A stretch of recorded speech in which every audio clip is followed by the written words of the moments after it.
The Honourable Shane Jones. Sir, today the readers of that troublesome, irritating media outlet, otherwise known as the New Zealand Herald, have been given a very clear example as to how treacherous is the territory surrounding the issues which this bill seeks to address. And I say no other words, sir, than Pepperwood Mews.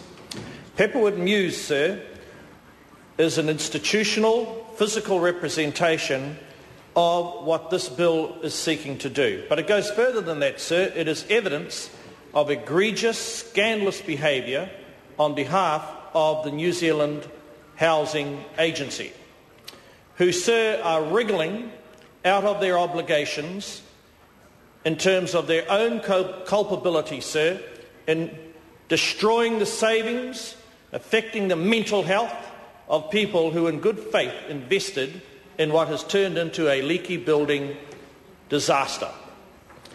And to make matters worse, sir, the Super City, having taken over the responsibilities of Waitakere Council, have also hired deep-pocketed Auckland, Queen Street-based lawyers whose willingness, sir, to solve the problem is actually inversely related to their appetite for ongoing fees. So, sir, I think that the issues in this bill actually need to be sheeted home and find a context where we can talk about the people that have suffered, and also, sir, a very spotty record for us as parliamentarians. So I'll be the first to say I support this bill along with our spokesman and my colleagues, and I'd be the first to say that when I was the Minister of Building, the figure confronting the Crown did dwarf a lot of our analysis. So at least, sir, the current Minister has brought forward a potential solution, admittedly, I would say a half-pie solution, sir, because that suggests that he hasn't been professional. And on this, I think that it's evident that the Minister's had a beggar of a time actually shepherding forward a solution. But if I can go back, sir, to the Pepperwood Mews example in West Auckland. There is a set of buildings, you might charitably call them terraced housing, that are now unfit for habitation, possibly good for poultry, potentially good, sir, for demolition work, but those buildings, sir, need to be fixed up. And will this, sir, piece of legislation require the Crown to do good in terms of its own role in such episodes? No. And secondly, sir, it shows that not only is the Crown not standing behind its remedy here in terms of liability, it's allowing a key organisation in the infrastructure of the Crown to worsen the prospects of the people behind that particular investment enjoying any remedy whatsoever.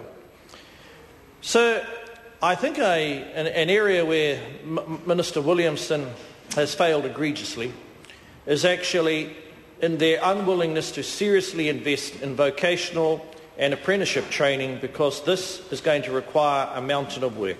And the only way, sir, that this could have been broadened and made quite a popular cause was for it to be used as a platform to create and deepen the new cadre of building practitioners, of tradespeople who will actually contribute not only to the rebuilding of Christchurch, Lord knows when that will actually happen, but, sir, dealing with the leaky homes drama in Tāmaki Makaurau. So, whilst we agree, obviously the banking fraternity are going to play the long game, hoping that a government at some point in time will underwrite their role in seeking to remedy this problem. Secondly, we are going to face an inordinate skill shortage. We do know that the magnetic impact from across the Tasman in terms of its in terms of its natural commodities boom is drawing lots of our tradies over there.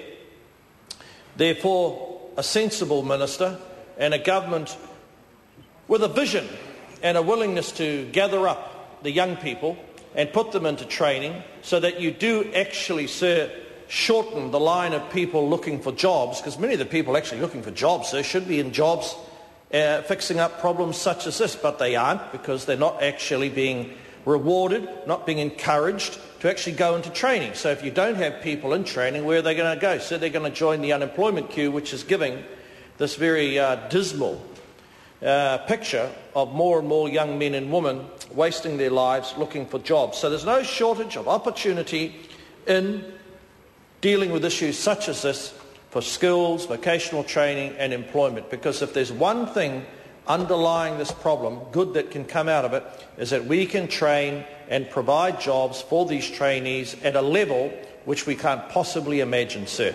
Now, sir, it will take money. Well, if you didn't spend all the money on a very narrow cast of economic players in the New Zealand economy and give them this massive tax benefit, sir, then you would have money actually to invest in the most valuable kind of capital that any society has at its access, and that's human capital.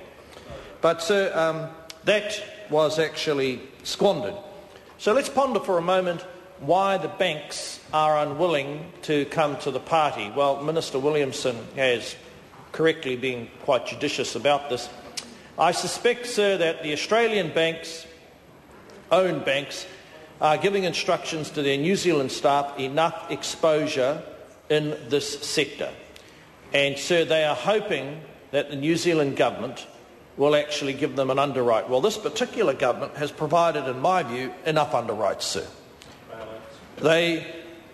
Whether or not they feel they had no opportunity, whether or not they inherited historic obligations, the facts of the matter are we can't continually dance to the tune or jump to the beck and call of the banks. And I think, sir, it would be a tremendous gesture for them to make, to actually allow people to get on with their lives, begin to repair these aquariums that used to be called houses, and actually try and lessen the damage that's been done to their physical and their fiscal well-being. Because, sir, potentially a whole generation of people have been wiped out. When you add this problem to the meltdown of the financial companies, the intermediate finance, the mezzanine finance, and, sir, when you also look at the level of suffering visited upon a bunch of day-to-day Kiwis as a consequence of the Christchurch-based earthquake. And what does all this point to? This points, sir, to the importance of actually training and developing the next generation of New Zealanders who can generate solutions that will have a practical form and a long-lasting benefit.